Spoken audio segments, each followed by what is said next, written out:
Yes, it's Labor Day, but I am here, and I am excited to share my conversation with Bruce Schneier, joining me today about his new book, which is fascinating and important. It's called Rewiring Democracy, How AI Will Transform Our Politics, Government, and Citizenship. The Harvard professor, now at the Monk School in Toronto for the semester, joins me, and that conversation coming up at you at about 33 minutes in.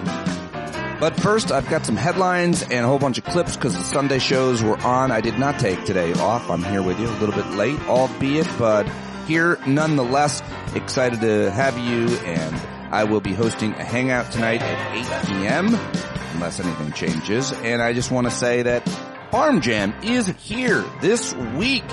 We are going to be gathering this Friday and Saturday in central New York, Slate Hill Edible Forest. Of course, that's Kevin Richberg's farm, his idea.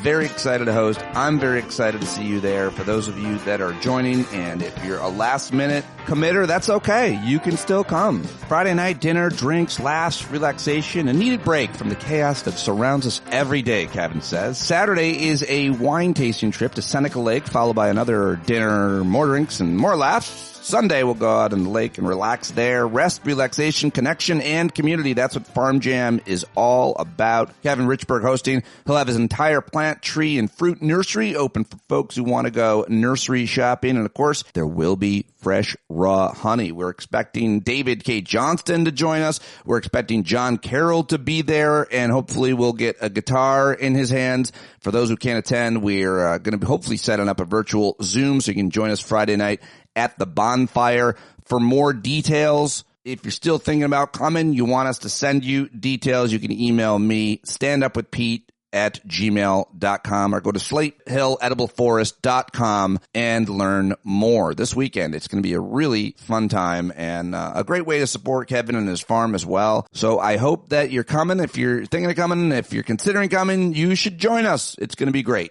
All right, now let's get to the headlines and the clip show that I've brought for you. It's Pete's Headlines and Clip Show. Get in on the shit show.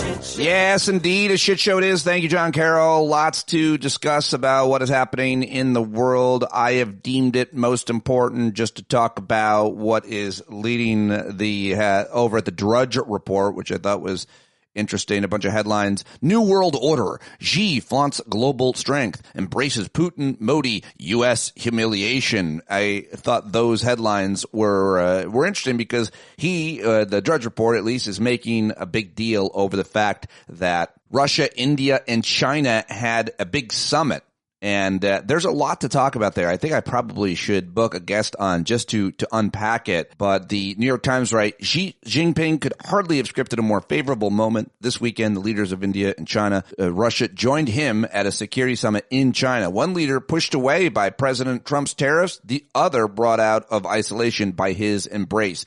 Great job to our president for bringing together the other three of the other biggest, strongest countries in the world. The UK outlet, The Telegraph headline, Trump's double humiliation as Xi embraces Modi and Putin. The U.S.-India bromance is well and truly over, thanks to the president's double dose of tariffs.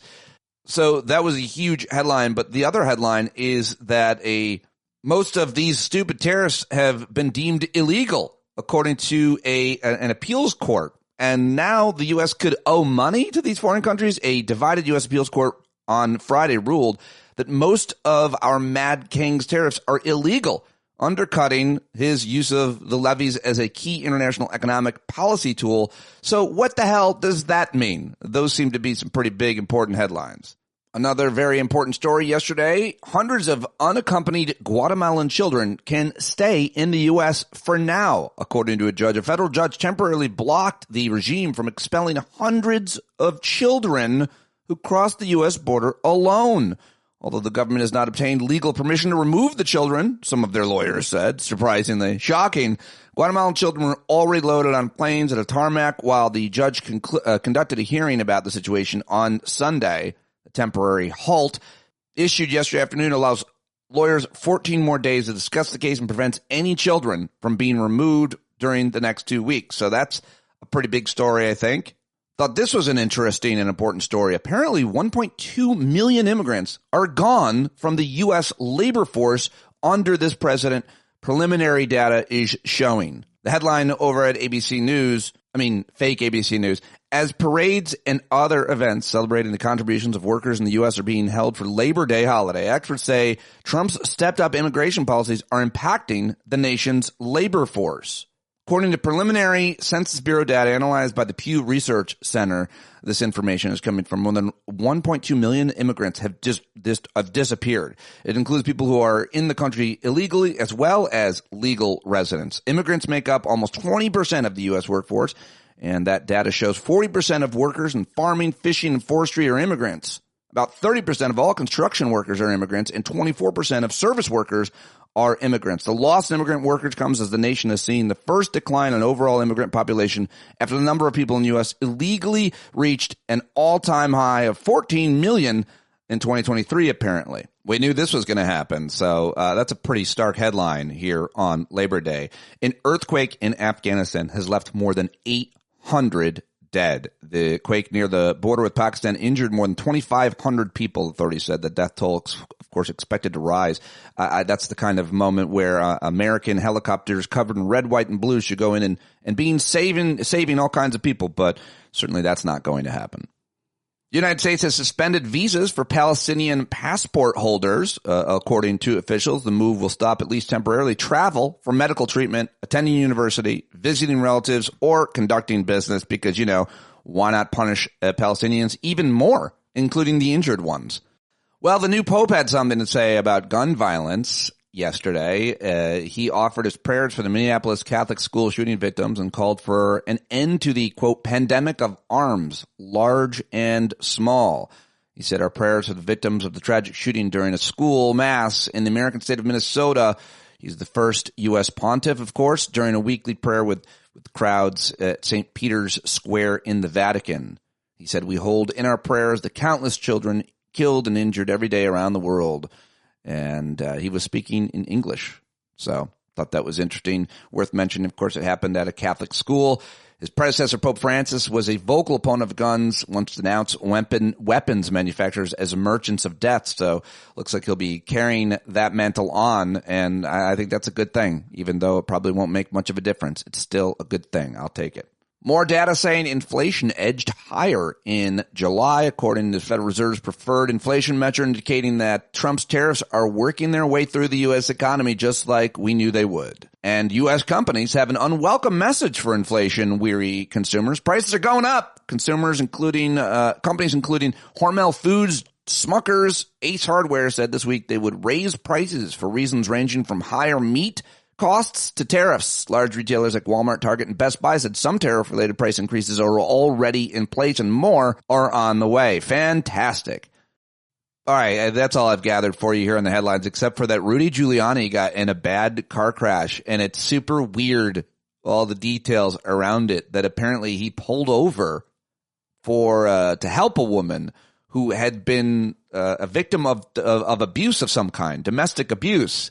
It sounds weird. There's a lot of theories about this, but apparently Giuliani is in the hospital, pretty injured in this car crash in New Hampshire. And I don't know. We'll see. We'll see more about it. A couple details. This dude is weird around women, and he's an 81-year-old creepy old man, and I don't know why they pulled over. There's a lot of questions and a lot of jokes, but I'm going to refrain from all of them at the moment. All right, now it's time to get to the clips that I've got for you. Well, the best person in all of cable television, in my opinion, is Ali Velshi and his weekend show, where he has the best guests on. And I think that's one of the most important parts of it, is he brings on the best guests and doesn't just blather about on his own like a lot of other hosts do. And he brings on a lot of them. And that appeals to me, which is why I thought a couple of you reached out to me. Tina reached out to me. Susie reached out to me, said, oh, he's on fire this weekend. He had our friend Elie Mystal on. So here's a clip of that. Joining me now, Elie Mystal, justice correspondent at The Nation, where he writes about the courts and the criminal justice system. He's also the author of Bad Law, 10 popular laws that are ruining America. Elie, thank you for writing this, first of all, because you are channeling what a lot of people, I'm sure, who write to you and who write to me are thinking. What can I do in this moment? It seems overwhelming. You know, Ali, a lot of times I wrote that piece for me too. I wrote that piece so I can remember as well, because it's easy to be hopeless. It's easy to give into despair at this point. I do it myself sometimes, but I always try to recenter myself and remind myself that there are lots of factors in play here, right? Like first of all, I remember that at some point I'm going to have grandchildren, and they are going to ask me, Granddad, Grandpap, what did you do when the bad men come? And what am I going to say to those kids, right? What am I going to say to my future grandkids about what I did in this moment? The answer can't be nothing. The answer can't be, well, I voted against the bad guys and I got a real good tax break. Like, that can't be all I say when they ask me what I did, right? So, like, that's one thing that I use to, like, recenter and refocus and re-energize myself. The other thing that I try to remember is that I do not come from a defeated people. If people who looked like me back in the day gave up, gave in to despair, I'd still be out in a field somewhere, right? But people who had absolutely no chance of victory continued to push the rock and continued to fight. So what we are doing right now, what anybody who is listening to me is doing right now, is what you would have done at all of those great and evil points in history. What you're doing right now is what you would have done during Jim Crow. What you're doing right now is what you would have done during Pinochet or Hitler or Stalin or any of the other bad guys in history. What you're doing right now is what you would have done then. So who do you want to be? So the question. All right, great stuff from Elie Mystal. Watch the whole show, both shows from the weekend, Saturday and Sunday, Velshia and MSNBC. Now let's go to David Frum and his understanding and explaining fascism. I thought this was really great, helpful, also scary and awful, but still. Hemingway wrote in one of his novels about the Spanish Civil War, there are many fascists in my country. They just don't know it yet, but they will when the time comes. Well, the time has come. And we're seeing the rise of fascist movements all over the developed world. Because fascism did in the past and does today emphasize action and feeling over reason, because it's not as doctrinaire as socialism, we can't define it very well, but we can describe it. A yearning for authoritarian leadership, and not authoritarian leadership by some committee, but authoritarian leadership by the cult of the individual leader, who is represented as more manly, more masculine, more physically fit, more virile than other men. That's the basis of his leadership, is his claim to this kind of virility. Fascism is backward looking in its goals, but modern in its methods. In the 1930s, it used the new technologies of the radio and the airplane, and in the 2020s, it uses the new technologies of today. Indeed, fascists are often better and faster at adapting these new technologies than their more tradition-minded adversaries. Fascism offers statism, but without equality. It wants to control industry, it wants to control production, but it doesn't do so with the idea of making everybody better off. It does so with an idea of aggrandizing the power of the group. But the most important quality of fascism, I think the thing that is the test of whether it's there or not, is what makes it go. Now, socialism is inspired by the ideal of equality. Liberalism is inspired by the ideal of liberty or freedom. Fascism is inspired by the search for enemies of the group. And whenever you see people with a strong friend versus enemy way of thinking, allies versus adversaries, insiders versus outsiders, what you're seeing is the emotional juice on which fascism feeds. The emotional juice on which fascism feeds. I don't know if I needed those words, but thank you, David Frum. I thought that was really very interesting. I also like this from the Pod Saves America's Jon Favreau, his analysis of some of the things Trump has been saying, which includes Schittler's voice for just a few seconds here, but I thought it was good analysis, important, and so I wanted to share it. Mine is that I'm a dictator, but I stop crime. So a lot of people say, if that's the case, I'd rather have a dictator. Not that I don't have the right to do anything I want to do. I'm the president of the United States. If I think our country's in danger, and it is in danger in these cities. What he's saying there, which is, I can do whatever I want if the country's in danger. What he is setting up there is, whatever happens, whatever I decide to do, all I have to say is that there's an emergency in the country, that we are in danger, whether in danger from immigrants, from protesters, from Democrats. Stephen Miller was on Fox earlier this week. He literally said, the Democrat Party is not a political party. It is a domestic extremist organization. Setting it up so that they can do whatever they'd like with the military, with their secret police force, to anyone in the country, and say it is because there's an emergency, because the country's at risk. This is textbook fascism. This is how fascist regimes happen. They fake a threat, they seize power to protect people from that fake threat, and they never give it back. All right, that was uplifting. And one more clip that's going to be upsetting, and then I got some others that are a little bit better and some comedy for you today. But here is this awful Sebastian Gorka on CNN with Breonna Keeler, and this just, I want to share this because the only thing they're focused on about these shootings now is that they're saying they're all trans, when in fact there's no evidence, I think, that any are trans except for two that I could find, that CNN could find. Nonetheless, here it is. It's pretty bad, but I wanted to give you this perspective so that you know where they're coming from and we can react to it. Otherwise, I think that they roll over us. 96% of attackers when you're looking at the U.S. Secret Service National Threat Assessment Center, looking at 172 mass attacks in the U.S. between 2016 and 2020, 96% were non-trans men. So I know you're focusing on this shooter being trans. The shooter was trans, and that is certainly of note. But are you missing the bigger picture here when you zero in on that instead of more broadly these school shooters as an epidemic, and you perhaps miss the through line that connects them all? Well, no, because your facts obfuscate two things. You are using data based upon the predominant gun violence, which is gang-on-gang violence with zero ideological content. If you remove all of that, the gang violence on the streets of Chicago, LA, Detroit, then you come down to a much smaller data set. So it's like those who say, gun violence in America causes so many deaths, and then fail to note that the majority of the stats they are using refer to also suicides by gun, which of course is not what we are talking about here today. So let's concentrate on mass shootings at schools, specifically Christian or Catholic schools. Then the data set is wholly different. So don't conflate different data sets just to make a political point. There was an ideological content to this attack. That's what terrorism is.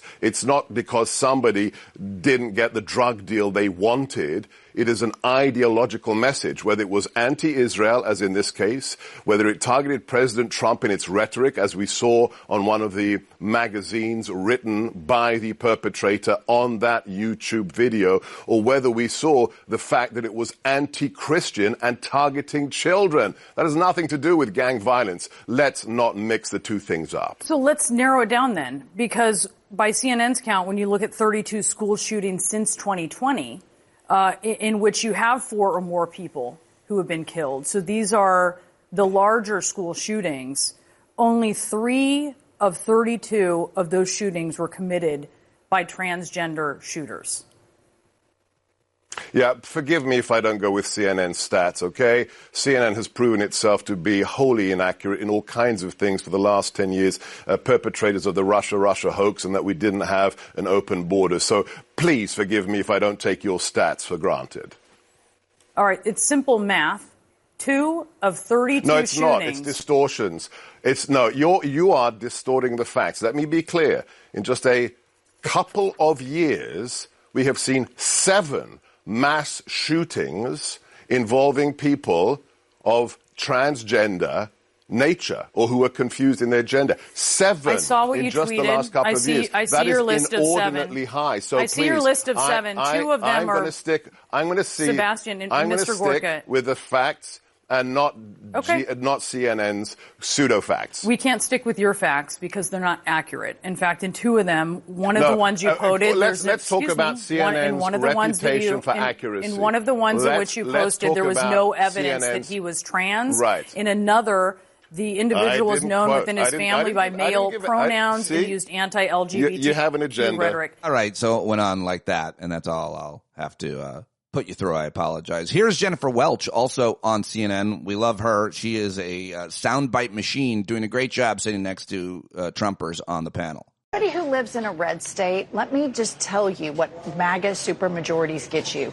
We're 50th in education. We are 50th the worst in the whole country for women to live.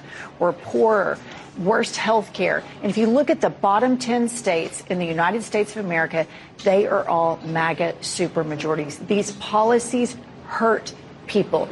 They use people's faith to lure them in and say, oh, we're family values, but then they don't vote to help women have children. They don't vote for health care. They don't vote for child care. They demean the poor. I live in a red state where policies, Oklahoma, and these policies have horrifically impacted people in rural America that vote for this very party because they weaponize their faith and lure them in. Really die. All right, so I thought that was really good. I also think this is very good. This is the governor of Illinois, J.B. Pritzker, who's apparently losing weight to run for president, someone said. But more importantly, what he's saying here is what matters. Do this. I hear you talking about invasion. I hear you talking about him suspending elections. Or is it your belief he's an authoritarian? Look, I can tell you this. I built a Holocaust museum. I know what the history was of a constitutional republic being overturned after an election in 53 days. And I'm very, very concerned. We could talk about lots of authoritarian regimes in the world, but that just happens to be the one that I know. And I can tell you that the playbook is the same. It's thwart the media. It's create mayhem that requires military interdiction. These are things that happen throughout history, and Donald Trump is just following that playbook. Do this. I hear you talking about invasion. I hear you. What do you think it's going to do to the country if that happens? Deploying in Washington where he has federal control is one thing. But if he sends military forces into a major American city in a state that didn't ask for it, beyond Los Angeles, what do Americans make of that? Well, they should understand that he has other aims other than fighting crime. That's the first thing they should understand. The second is it's an attack on the American people by the President of the United States. Now, he may disagree with a state that didn't vote for him, but should he be sending troops in? No. You said he has other aims. What are the other aims? The other aims are that he'd like to stop the elections in 2026 or, frankly, take control of those elections. He'll just claim that there's some problem with an election, and then he's got troops on the ground that can take control if, in fact, he's allowed to do this. All right, that's the governor of Illinois. Now let's listen to the mayor of Chicago, where the proposed military occupation is set to take place. Here's Brandon Johnson, who made headlines by saying that the Chicago police are not to work with the federal government if they are going to invade. I would have preferred to work in a more collaborative approach. I would have preferred to do the work with our allies in City Council to pass legislation ultimately. And we were doing that. We were doing just that. But some of the leaders who we are working with are standing behind me today. But unfortunately, we do not have the luxury of time. We have received credible reports that we have days, not weeks, before our city sees some type of militarized activity by the federal government. Our people have not asked for this, but nevertheless, we find ourselves having to respond to this. I'm signing an executive order today that will launch the Protecting Chicago Initiative. This is a project that builds on the months of preparation that we have done that has led up to this very moment. Protecting Chicago will ensure that every Chicagoan knows their rights, that every single family is prepared, and every part of city government is directed to protect the people of Chicago from federal action. This sweeping executive order directs our Department of Law to pursue any and every legal mechanism to hold this administration accountable for violating the rights of Chicagoans. This order affirms that the Chicago Police Department will not collaborate with military personnel on police patrols or civil immigration enforcement. We will not have our police officers who are working hard every single day to drive down crime deputized to do traffic stops and checkpoints for the president. This order affirms the CPD officers will be directed to wear CPD uniforms and refrain from wearing masks so that residents can clearly distinguish them from federal agents. We do not want to see tanks in our streets. We do not want to see families ripped apart. We do not want grandmothers thrown into the back of unmarked vans. We don't want to see homeless Chicagoans harassed or disappeared by federal agents. We don't want to see Chicagoans arrested for sitting on their porch. That's not who we are as a city, and that's not who we are as a nation. My team and I have spoken with the governor, the county president, and with our federal delegation, and we are in complete alignment. The time for action is now. Well, there you go. Brandon Johnson raising a lot of eyebrows, getting a lot of attention for those comments and these tactics yesterday. And what's going to happen in Chicago is anybody's guess, but it's scary to say the least.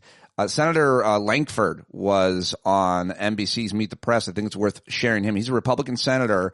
And I think my view is that Republicans and conservatives love the military and police patrolling their streets because they don't think they're doing anything wrong.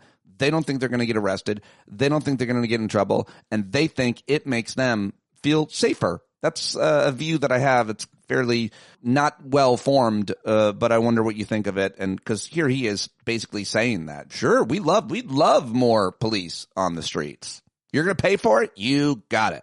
This Oklahoma actually has more homicides per capita than California and New York. Would you like to see President Trump deploy the National Guard or to federalize law enforcement in Oklahoma? Yeah, I don't think he's federalizing law enforcement in any of the states or either areas outside of Washington, D.C. Washington, D.C. is a federal enclave. He has said specifically about Chicago, for instance, the highest murder rate in the country for the past 13 years. That's got to stop.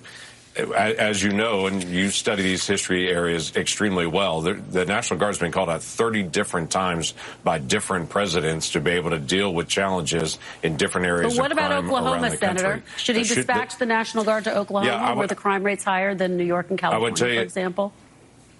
If the governor of Oklahoma or the mayors of these different cities were to invite him in, I would say they would cooperate with the president and say, hey, we could use the help to be able to deal with any kind of crime issues on it. I don't know the exact statistic you're calling out there for Oklahoma. I would be very, very surprised on that. I have to get a chance to be able to see where that's coming from. But I would say the people of Oklahoma would welcome any help that we can get to be able to deal with criminal issues. We do have federal authorities that are here because of our tribal issues that are here in the state. After the McGirt ruling, we have more FBI agents than normal because of that particular issue on that. But I would tell you, Chicago is a challenge. As we've got, as I mentioned, 13 years have had the highest murder rate in the country. They should be asking for help rather than pushing help away.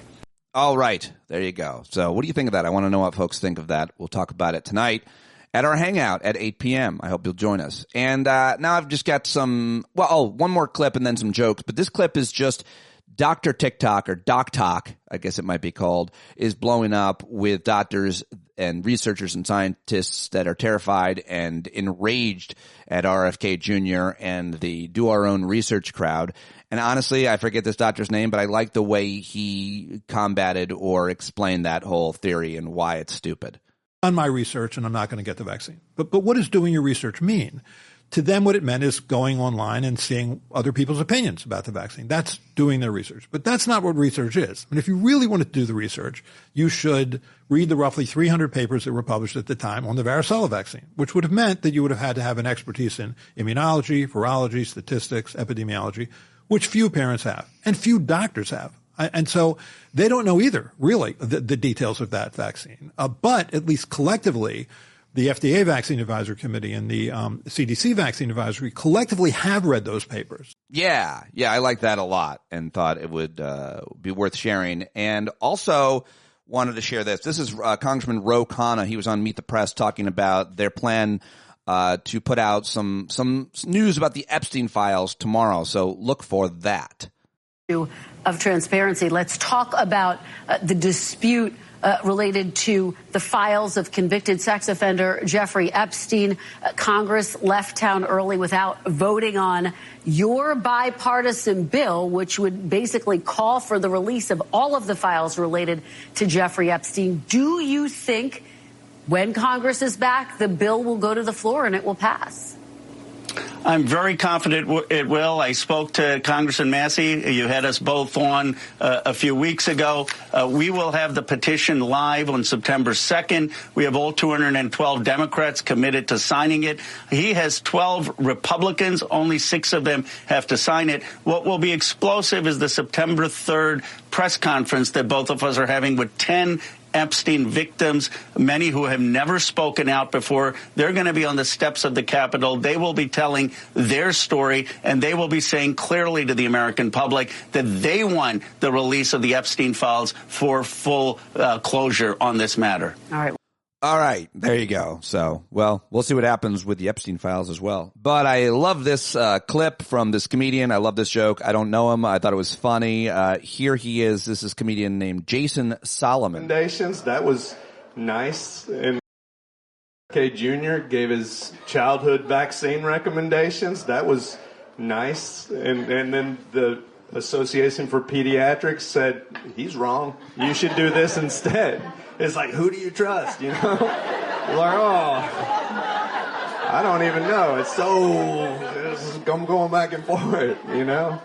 Do you trust the doctors with their degrees in pediatrics or the lawyer whose own throat is trying to stop him from talking, you know? It's so hard. I don't know what to think. Very funny. And now listen to another clip. This is a comedian named Dan Dacino. I thought this was very funny. One of my very Catholic cousins asked me one time, Danny, does it bother you at all that Paul's letter to the Corinthians says you're not supposed to be queer? And I was like, no. I'm not a Corinthian.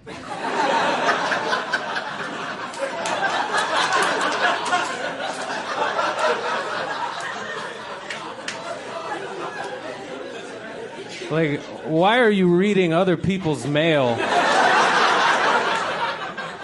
and then obeying it?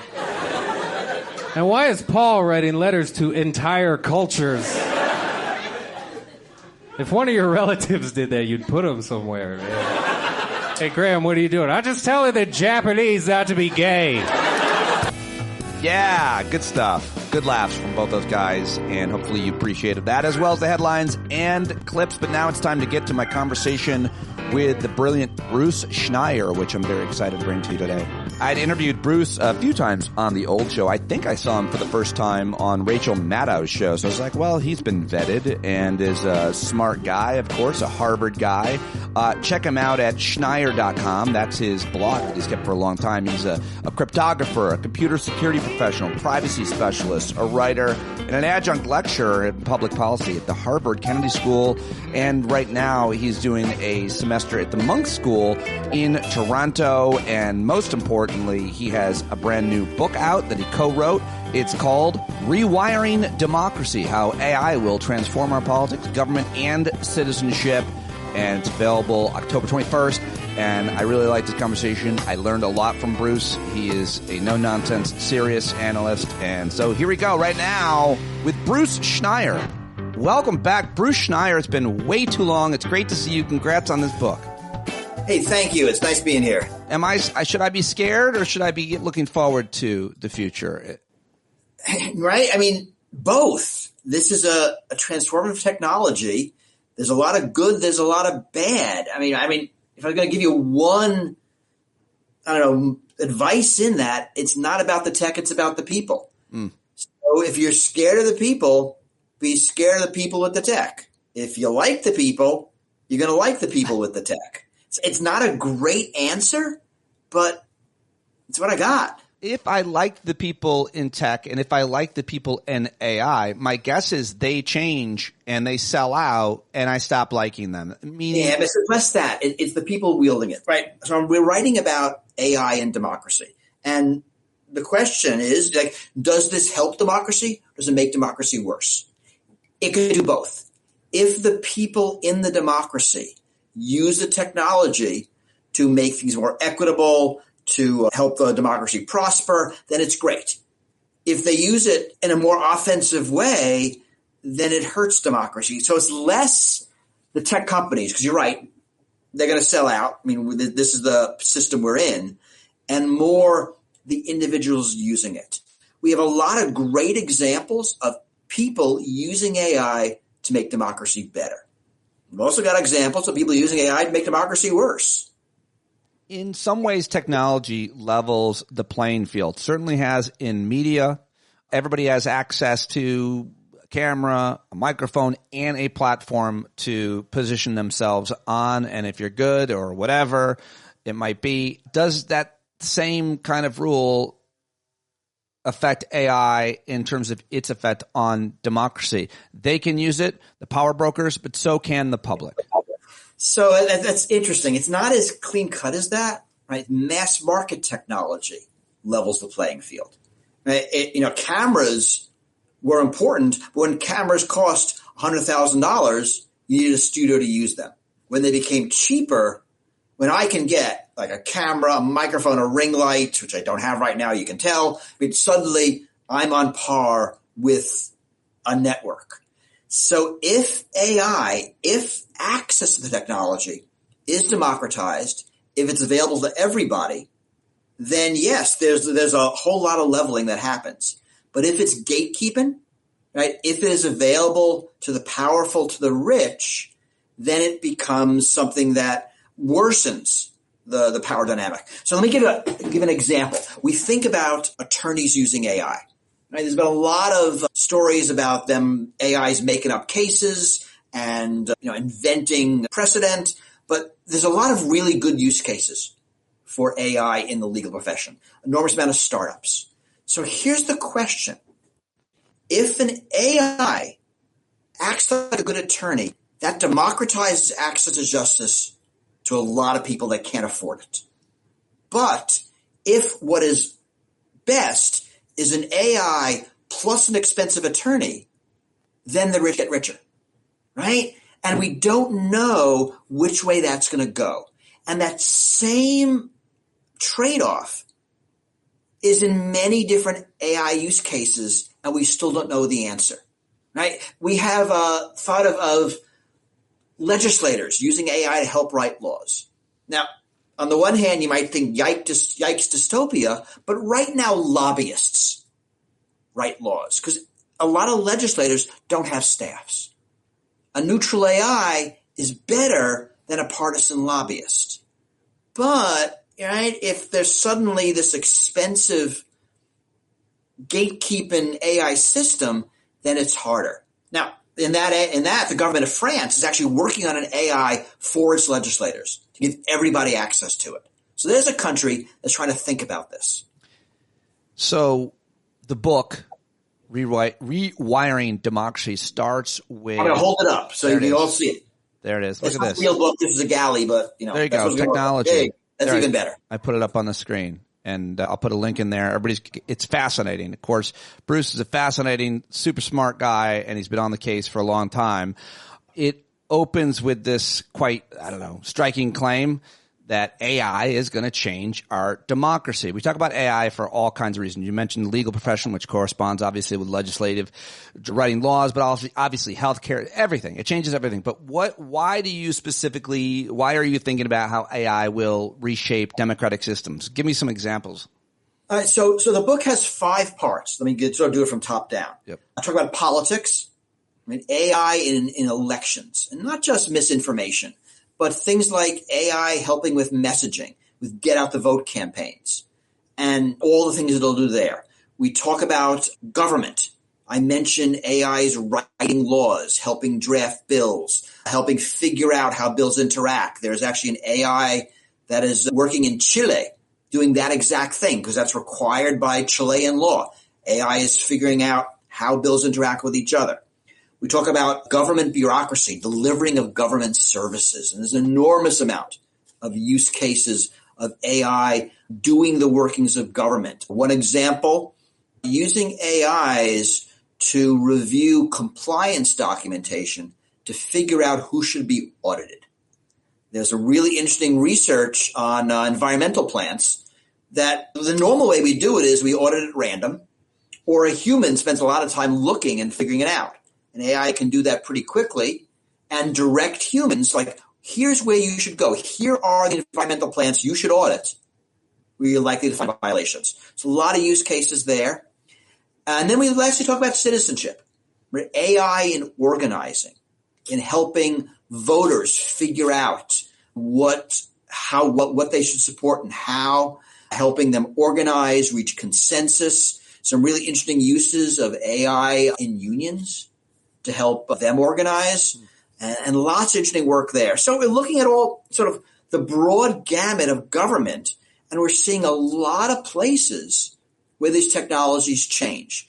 Now, notice that I was not talking about large language models for a lot of this. Right? I mean, and it's real important for everybody to understand the difference. Just in case people don't know what large language models, that's what a lot of people are familiar with, like ChatGPT and everything. Right. So this is important, right? So chatbots are not AI. Chatbots are one particular AI. A lot of the AI applications we look at are not chatbots. So they're not things that spout lies and misinformation and become Nazi and misogynistic, anti-Semitic text producers. They are the different sorts of AI. Some of it, are chatbots. If you're using an AI to draft legislation, it's a chatbot. But so I think it's a good application. So here's the story. Puerto Alegre, Brazil, a couple of years ago, the first law written by an AI was passed. A legislator wanted to write some law about water meters and turned to a chatbot, put in a prompt, got text for a law, read it, liked it, submitted it to the chamber. It was debated. It was voted on. It was passed unchanged. Like, this is perfect. The AI produces a draft. It goes into a human process. The humans do their human thing, and it becomes law. Right? I mean, this sounds like a great win. The AI is not writing the law. The AI is drafting a bill. And, the human could have done it. It might have taken a few hours. If it was a bigger bill, it might have hired a lobbyist or gotten a lobbyist if you don't hire a lobbyist. So, as long as the AI fits in the human process, I tend to think it's okay. If you say so. But let's dial it back and be a little bit more broad in terms of the threat that AI poses democracy and, of course, the hope. What are the biggest opportunities? Threat first, bad news first, sir. All right. So AI, like a lot of technologies, magnifies power. And so, the same technology that can be used to make the tax code fairer by finding tax cheats can be used to weaponize the tax code by finding a pretense to audit the person who's against you, right? The same technology in the hands of different humans does different things. And that's true across the board, right? The same AI that can write a piece of legislation that is fair, that is just, that humans debate, can also be used to surreptitiously insert a loophole that doesn't become apparent until the law is passed. And the same AI that a judge can use to help figure out a difficult case can be used by a judge to push an agenda. The same things are good and bad. I talked about using an AI to figure out which environmental plant to audit. And again, when you think about that, we can use that to make these plants better, or we can use that to punish the industry. It seems that, like everything else, regulation matters a great deal. And what little I've understood here is that there's a battle between the private interest creating AI and the government where the AI is created. And there's a battle around regulation. Some countries want regulation. Some countries don't want regulation. Isn't the AI both as pernicious or as good as the regulations made to guard it? 100% true. Right? Europe, the EU, is doing a lot in terms of AI regulation. The EU AI Act, I mean, it's got good, it's got bad. They're freaking trying. In the U.S., California has a bunch of AI regulations. They're like 20% of the nation's economy. So what California does matters. I mean, I like a lot of big tech. We learned the problems of no regulation looking at social media. Right? The fact that, social media being this horrible cesspool of misinformation and outrage is really because of a lack of regulation. Right? That and their business model of pushing you something for free, making money, trying to manipulate you, and thereby wanting you to be on the service as much as possible. So I think regulation is absolutely critical, especially because this technology is so society changing that I don't want the future of our society to be determined by a bunch of white male tech billionaires in Silicon Valley. I mean, that feels like a dumb way to figure out how a tech should affect society. I want some broader ways of thinking, and that requires government, which is really how we work together. Now, that's kind of an idealistic view of government. I get that, but it is the lever we have. And you're right, in the U.S., we're not using it. In the U.S. federal level, we're not using it. At the states, you're seeing more work, and you're seeing more work being done in Europe. Not using it, you meant not regulating it. Yes, right. At the federal government. But the states are stepping in. I mean, that's an interesting question alone, how state regulations versus federal regulations when it comes to the usage of technology. I'm not sure how that's controlled. The other issue, though, is you're a technologist. You understand this. You're an expert. You wrote this book. Most legislators are not technologists and don't understand this. And so even if they're well-intentioned, I'm not sure that they'll know how to keep up, regulate this at the rate of speed that some private interest or private company can to make as much money as they possibly can. Yeah, I mean, two things to think about there. One is that's true for everything. We expect our legislators to legislate about nuclear power and medicine, right? And foreign policy and the tax code and labor law and tech, right? And they're not experts in any of that. And we manage. What we do is we give legislators staffs, and that's supposed to have where the expertise is. I mean, I get that fails in all sorts of ways. That's the way we have to work. We will not hire a legislator that is an expert in avionics and airplane safety and drug safety. It's just not going to happen. So that's one. We have to figure that out. And the second thing is, I think what's more important is you mentioned the speed. You're right. We are living in a world, not just in tech and everywhere, where the speed of innovation outpaces the speed of government. So we need more agility. Traditionally, where there is agility is not in the legislatures and not even in the courts. It's in the executive agencies. Right? It's in the FDA. It's in the FAA. It's in the DOT. It's in the agencies that can be more nimble. Now, that is being gutted in the United States. Right? The repealing of the Chevron deference, where agencies had a lot of power to interpret and deal with specifics. So we have to fix that. That is definitely a problem. But these are issues bigger than AI and bigger than tech.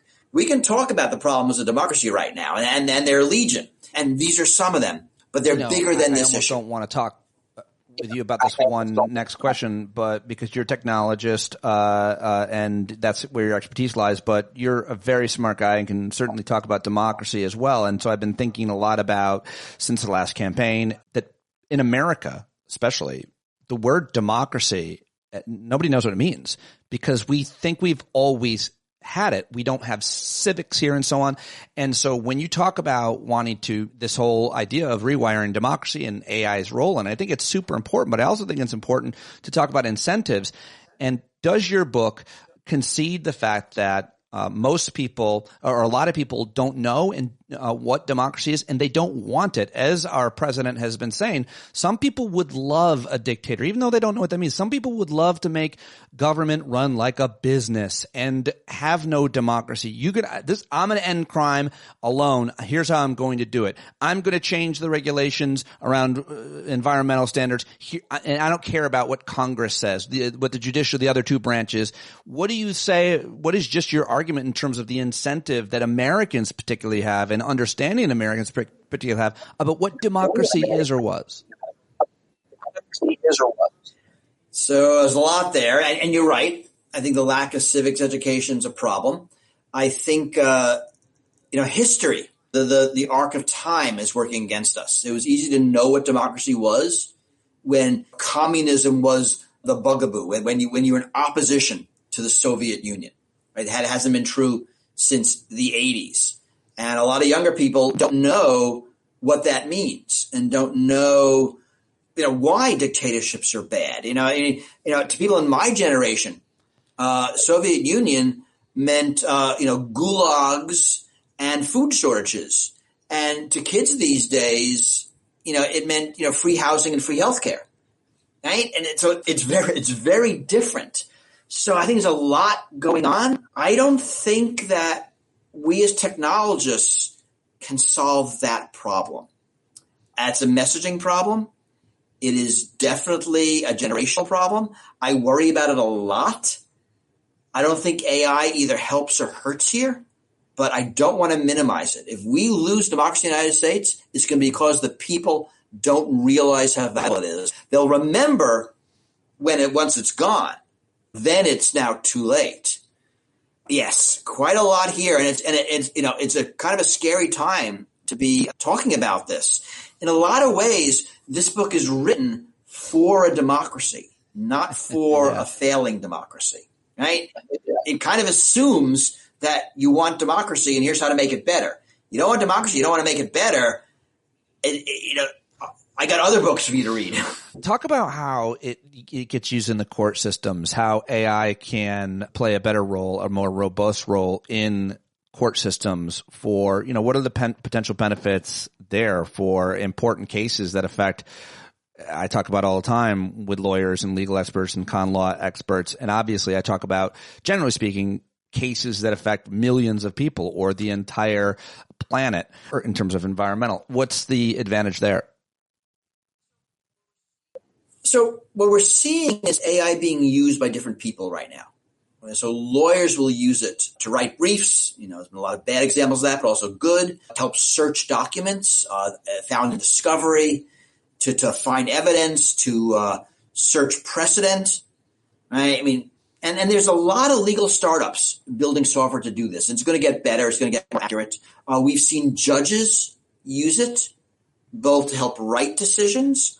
We saw a judge use a chatbot to help interpret the plain meaning of a term. Kind of interesting.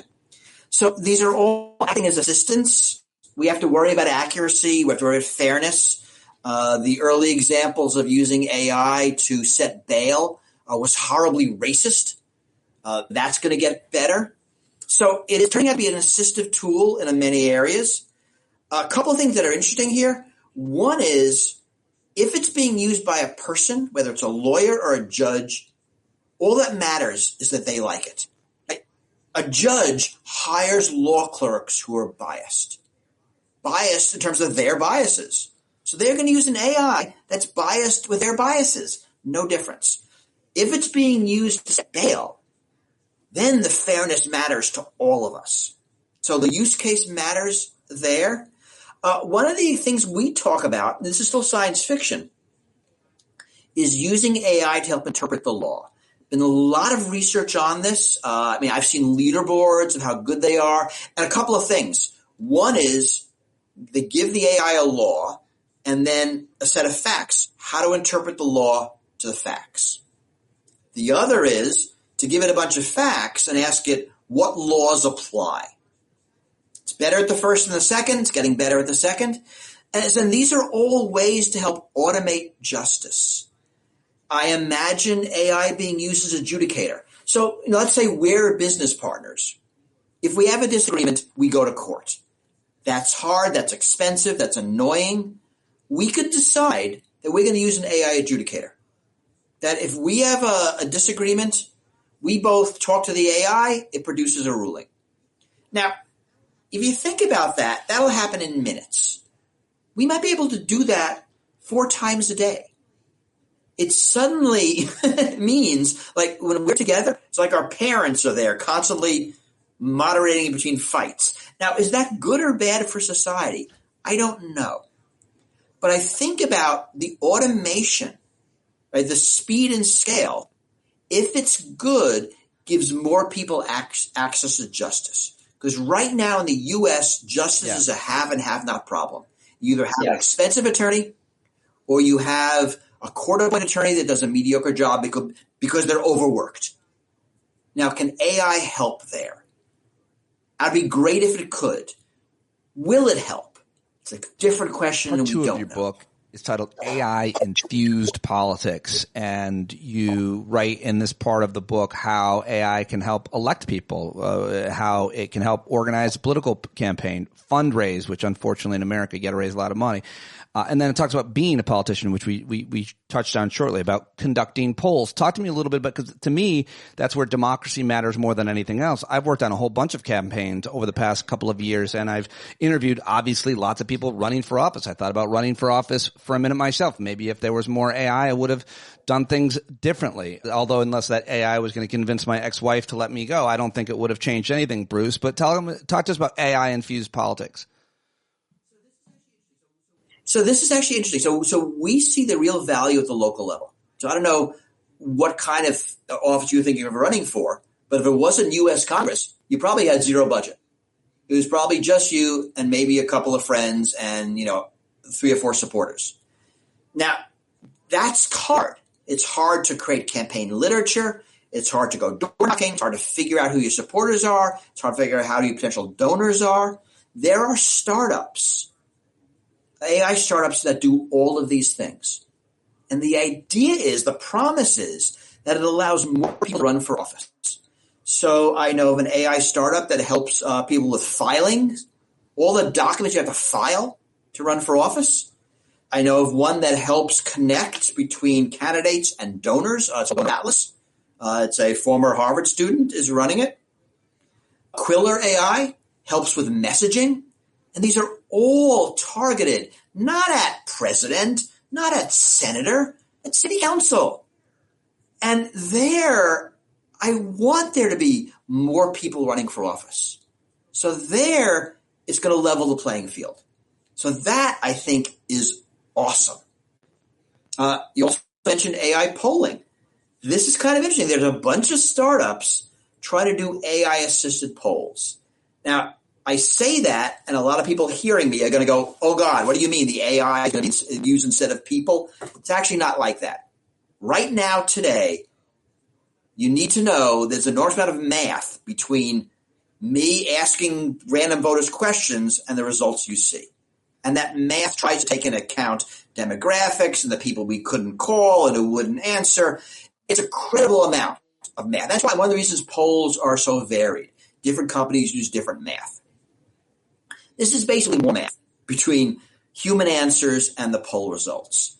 And I actually done some research on this. I have a couple of papers where AI can do a pretty good job of simulating voters and answering questions. Now, the downside is they're not as accurate. The upside is you could ask an AI literally a million questions. You could ask an AI questions you wouldn't dare ask a human. What if I change my position on climate change, right? You'd never ask that question because it's too dangerous. You can ask an AI those questions. The research is largely coming out of not politics, but product research, using AI-simulated humans to test products. Of course, companies use actual humans and focus groups, but they can convene a million AI humans and get a lot more data. So the future is going to be this mixture of humans and math, just like it is today, but the math will be more AI in the future. I think that has a lot of promise. How does AI, you read about this in part 6, I have a hard time.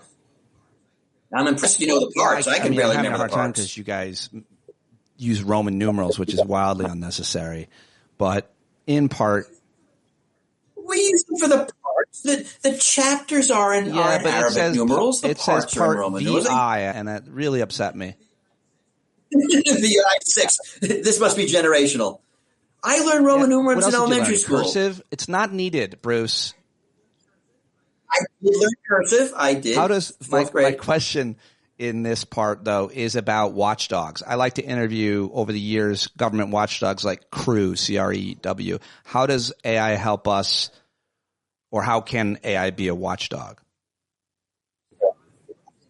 So I'll give you an example. The Human Rights Data Analysis Group, HRDAG. So they have built an AI that basically ingests police reports and produces patterns of police violence. I've seen it deployed in Chicago, in Louisiana, and in California. Probably others. Those are the three I know about. And it's phenomenal, right? It is producing data humans could do, but we don't have enough humans. And so here's an example of an AI being a citizen watchdog. Another example, California again, there's a group called Cal Matters. And what this group does is it ingests into an AI every public utterance an elected official makes. Their floor speeches, their fundraising emails, their tweets, everything. Matches it up with who's funding them and how they're voting. And then anybody, can go onto the Cal Matters website and research it. Now, that, again, it's nothing a human can't do, but that is too big a problem. We don't have enough humans. So what AI is doing here is saving time and allowing us to analyze this enormous corpus of data for good. So here, those are examples of AIs helping us as citizens be watchdogs on government. Last question. I'm going to hopefully do part 2 with you when I'm done with your amazing book. We're talking to Bruce Schneier, is one of the most respected cybersecurity technologists in the country. He's now up in Canada at Musk University. Normally you're at Harvard, apparently. So it's the Munk School. They get mad if you don't like that. The Munk School, and Munk is some rich Canadian guy at the University of Toronto. To everybody at the Munk School, I just said Musk. Wow. Right. So the University of Toronto, and I'm here for the academic year. So I just got here a few days ago. I'm in my brand new office with not a lot of stuff on the bookshelves, but we're going to help fix that, and I'll be here fall and spring semester. AI can help you decorate those bookcases with more of your work, I hope. It's true. I could produce AI books. My question is just a general one, because whenever we talk about AI, a lot of people, talk about life and death stuff, which is fine and interesting and important. But I like to talk about the economic things. Do you have a general feeling right now, whether it comes, whether it's, you talk about it in the book and it relates to rewiring democracy, or just in general about economics, about the future economy and how many jobs AI replaces? Yeah, so we don't know. I mean, again, this is generally talk about generative AI chatbots, which seem much worse than humans at a lot of things. And I think that the initial excitement that an AI can be an attorney and be a doctor and be your accountant is largely bullshit. And that's not going to work. We will see humans assisted by AI more. So we don't know, but it changes very fast.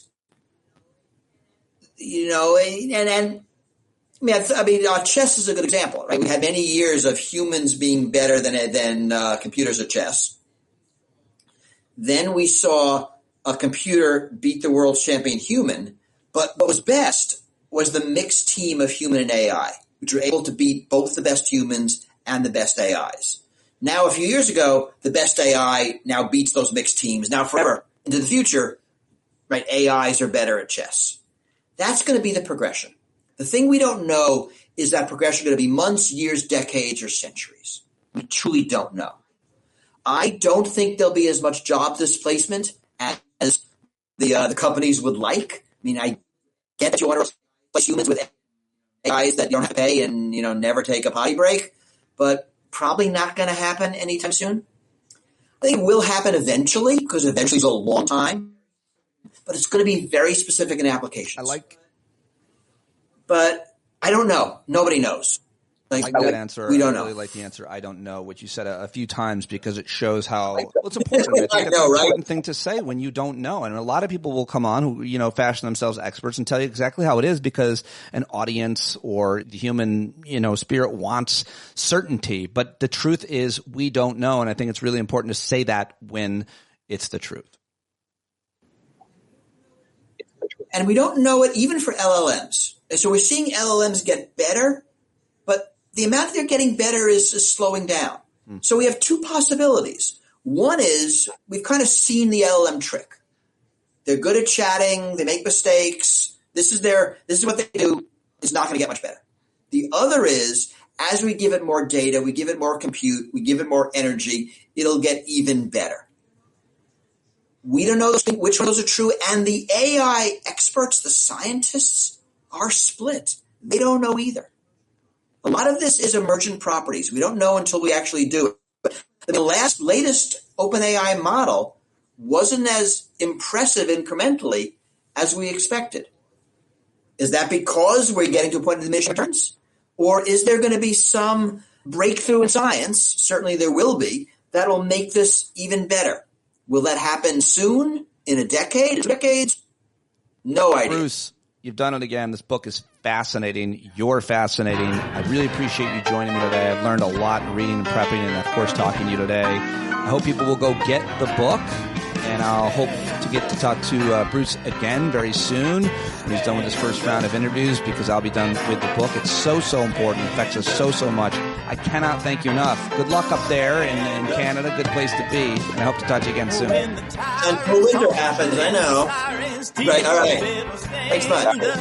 All right, there you go. Bruce Schneier. Go get the book and go read his blog. It's really interesting. He's been doing it for a long time. It's great stuff. I learned a lot from prepping and reading the book, and I think you will too. So go check it out, and check us out at Farm Jam and tonight at our Hangout and all of the rest. Thank you so much for listening. Patreon.com. Go write in a rating and a review on Spotify or Apple Podcasts. You know the things. Jon Carroll writes and performs all the music. We love him. JonCarroll.org. Go buy his new album. Take care of yourself. Hope to see you tonight and talk to you tomorrow. Boy, you better stand up. Stand up. Well, there's a whole lot more of us who know what's right. They'll keep right on ignoring us if we keep things right. You got to open up the window to let in some light. You got to stand up. That's right. You got to rise up. You got to stand up. You got to stare the devil straight in the eye. We got to let him know it's his turn to go. See it clear and all you hear is a lie. So get up off of your butt, get down off of your fence. Even if it ain't a very friendly audience, well, they'll begin to listen when you start making sense. And you stand up, stand up. No need to point your rifle to defend your town. Just stand up, stand up. You know they can't deny you what you're laying down. Boy, you better stand up, stand up. Show your face of every color, yellow, black, red, and brown. She's the place where every lost child will finally be found. There's only one thing to do before we stand our ground, and that's stand up, stand up. Well, the founding fathers saw a land for all. They had to stand up, they had to stand up. They had a keen imagination for a crystal ball, drawing all the plans of stand up. But all they had to go on was the time they were in, with other causes for laws, and since they weren't even sin, they knew that change was gonna come before the change would begin. They had to stand up. All right, they had to stand up. We got to stand up. We got to look the devil square in the eye. We gotta let him know it's his time to go, and make it clear when all we hear is a lie. Why you lying awake wondering where the money all went? It'll be the cost of freedom that'll go unspent. You can see him flee the scene of that experiment if you stand up. All right, we got to speak up. We got to reach up and raise your voice in every way you know how. Don't be toes up, you got to show up. Ain't no better time to do it but now. No need to pledge allegiance to no wanton tribe. Rise up, show obedience to the voice inside. And listen well and it'll tell you not to run and hide. It says stand up